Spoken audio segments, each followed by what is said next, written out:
Against an armed robber, you have to wait your turn to effectively defend yourself. Hi everyone, this is John with today's active self-protection lesson out of Brazil. It shows us an armed robbery here that goes very badly for the armed robber and reminds us of some important lessons about waiting your turn in an armed robbery, effectively launching a counter ambush, and shooting until the threat stops. So just another day at this convenience store here, and the guy that just walked in the hat is actually our defender, and we just saw the armed robber walk in. You can see him with the helmet on, waving a gun around here and threatening everybody. Starts taking phones and everything, and our defender just puts his bottles down. He's like, okay man, I got no problems, whatever. Starts to get on the ground and comply, but you can see him now going for his gun, and his gun comes out, and he's gonna put a shot in that armed robber, see what else is going on, but now come back, and the armed robber is still kind of in the fight, but he's going to finally end that and get him out of the fight.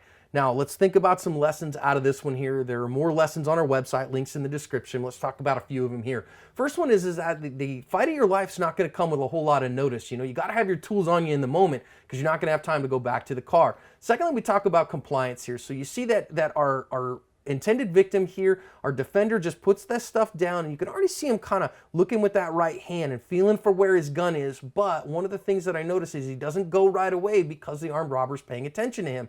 Instead, you see him comply here. The armed robber has a hand on him. Hey man, I'm not a problem for you. That feigned compliance can buy you the time in an armed robbery if there's not shooting going on already, to get into a more advantageous position. And that's exactly what happens here. The armed robber's not paying attention to him, and then finally the guy's gun starts coming out. You notice that he actually draws his gun. Now, I do notice as we slow down here that our defender had to chamber his firearm, and that chambering of the firearm got the attention of the armed robber again. It brought the armed robber's attention back around to him and put him back in danger, which is one of the reasons we tell you to keep your firearm chambered, because not only the time, not only having two hands, but the sound of that can get an armed robber to think about you again and make your self-defense more difficult.